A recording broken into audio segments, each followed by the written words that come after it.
Good afternoon, everybody. Welcome to another episode of Redmond's Rambles. Now, you'll have to excuse me. I've just ate a pepperoni pizza with a lot of Tabasco on, so I'm breathing my teeth in quite a lot, so I probably should have waited a bit to do the video, but I thought now's a good time. It's a Sunday evening, and I also need to apologise for the way I look today. Now, I know I won't win any fashion contests anytime soon, but we went on the wine yesterday to a wine buffet, so I'm a little bit worse aware this morning, and I'm a little bit worse aware still now.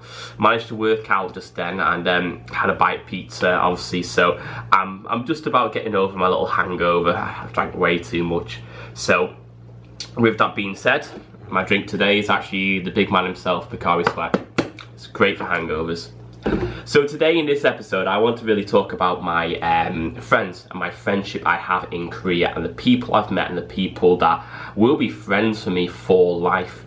The people I met way back in university, there's people who I met in March when I came for a week, and there's people who I've met when I just arrived in Korea.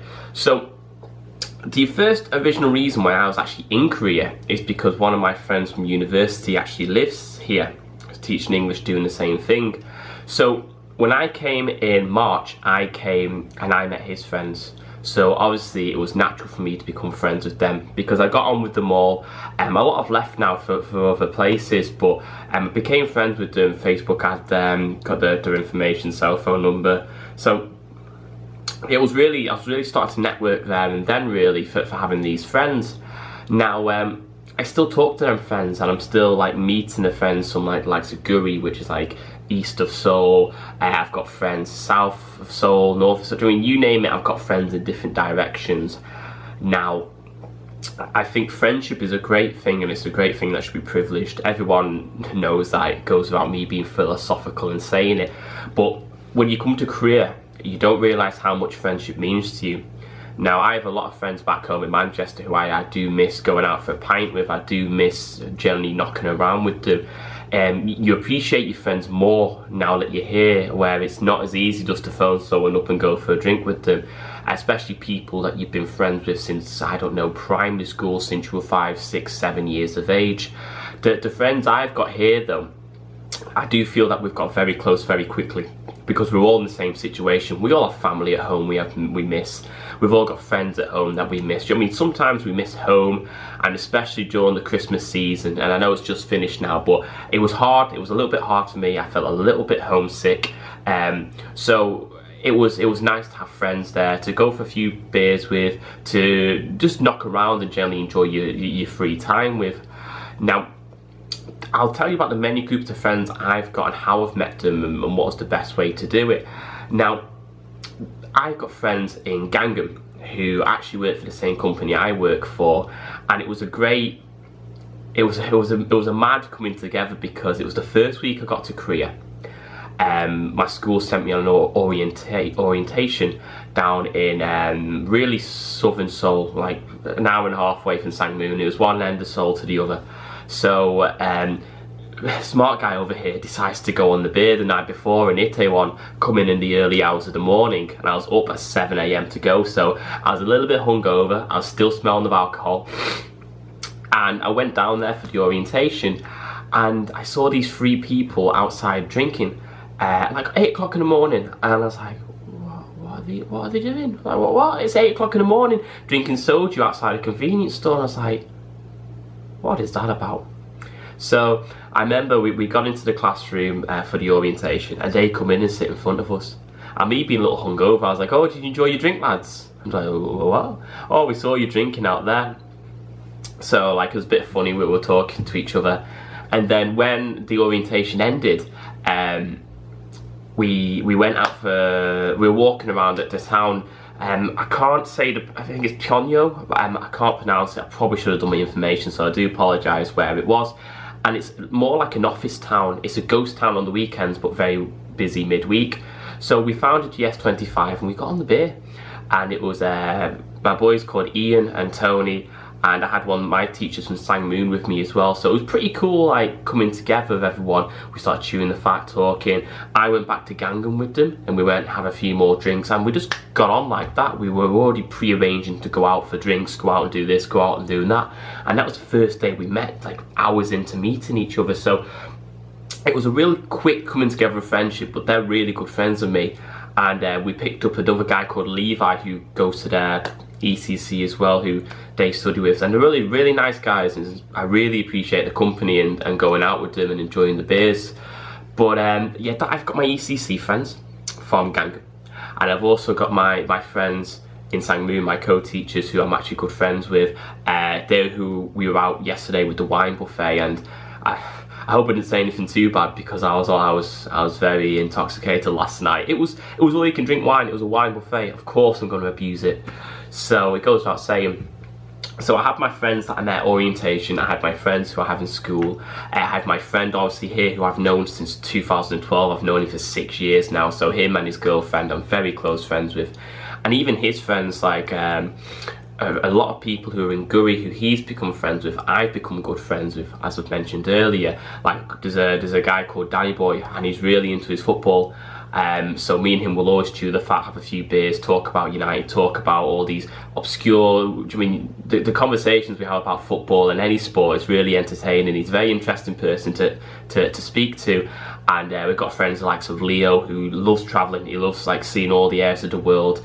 I think he's going to leave Korea soon, but he was already explaining to me about he's got like 3 more countries to go to, and then he's like seeing all of Southeast Asia, and that's remarkable. He's even been to North Korea. So I always find that remarkable. Some people say, oh, why have you gone to North Korea? Why this, that and the other? I'd love to go to North Korea if I had a chance. I'd love to see what that world, because it'd be practically a different world from anything that you've ever seen before. So that was really interesting. And generally they're kind of the main kind of friends groups I've got. But it's easy to go out in the likes of Itaewon, likes to go out in Hongdae, and go into these areas, like going to a few bars in Itaewon, you get speaking to people and you start trading phone numbers. Like in Hongdae, especially in the summer, there's this place called the Playground, where it's just it used to be an actual playground, but now it's just tarmacked out, and it's like people just drink there. They just stand there, have a drink. It's like drinking in the park. It's like being 15 again. But that's where you can meet your friends. You can stand and you can sit and you can talk to these people from all these different countries and worlds and cultures, and you become good friends with them. It's funny because the amount of times I've seen like maybe a Nigerian or an American or an Italian with a United shirt on, and that's how I start my conversation. So they're very popular here, United, regardless of how well they're actually doing in England. But it's fascinating how many friends from all around the world and the different cultures that you can experience here in Korea. Now, I'm a big advocate, of exploring the world, exploring different cultures, exploring people's lifestyles and traditions. And if you're in a foreign country, it's 2 things you can do: stretch or starve. Stretch yourself out there, go and experience other people and other friendship, and start mingling and communicating with all these people from different countries. I've met Germans, I've met Italians, I've met a lot of Americans, a lot of Canadians, a few Australians, you name it. I've met these people from in Korea. So it's not just the English speaking countries who come here. All over the world there's people who have a different fascinating story of why they're here. I've met Romanians, I've met Estonians, I've met all these fantastically, they're all here for a different reason, and they love Korea, and it's amazing we both share our stories. I always get very proud of Manchester when I talk to them for some reason, because a lot of people know United and, well, they know City now as well, but that's my main go-to when I talk about where I'm from.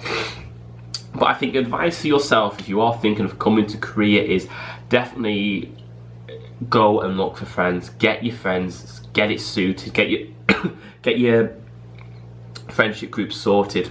Now, lucky for me, I've got like 4 or 5 different friendship groups. So if there's one night I'm not going to meet one friend, I might be meeting friends another night. So it's nice to keep them all not apart, because there's been times I've had 3 or 4 groups all together, and that's been really nice. It's been really like a hybrid kind of evening. It was funny because on New Year's Eve I was out with my friends from Manchester, and we were walking around Hongdae. Now, Hongdae is a massive place full of people, and especially New Year's Eve, and we ended up bumping into my friends from Gangnam, and it was just amazing because they all get on really well as well. So I think we're arranging a night out next week or so where we're all going to be out together, so that'll be really fun. I do believe that if you are coming to Korea, do make friends. There's a lot of websites like meetup websites where it's not like meetup like dating, it's like there's language exchange courses, there's bar crawls, there's friendship groups that you can join in. Now I've not done it personally because I've been really lucky with how I've found people and I managed to communicate with different people, so I've done that as such. And no, I've not done that, sorry. I know people have done that as such and they've all met up and doing different now, got friends. I went on a Korean, Japanese, English language exchange one day in Jongro. I was just brought along with the boys from Gangnam, and that was really interesting, and obviously you could make friends there if you wanted to. Obviously I was happy enough for some reason that day not to make too many friends. I was in my own little I want a beer kind of situation, but if you want friends you will find friends in Korea. It's one of the easiest things you can do in Korea, as long as you're on the social networking, as long as you're on like I'm on like an expats British in Korea web page group where you can easily find friends. They always ask for suggestions. I'm part of a Celtic supporters club as well page on Facebook where they're always saying, oh, where are we going to watch the game? Like they're always inviting people to go out. You will find friends if you look for friends in Korea. It's not a problem at all. So I'll sign out the video now. If anyone's got any questions for the whole 4 or 5 people who might watch this video, obviously just fire away and ask me about my personal experiences. If there's anything you want me to talk about, of course, I add that in as well. But yeah, I wanted to do today about friendship because obviously some people might be lonely when they come to Korea. They don't know what to do and where to begin. So if you've got any questions, just ask away. Leave a like, please subscribe, and I hope to see you again next week for another Redmond's Rambles.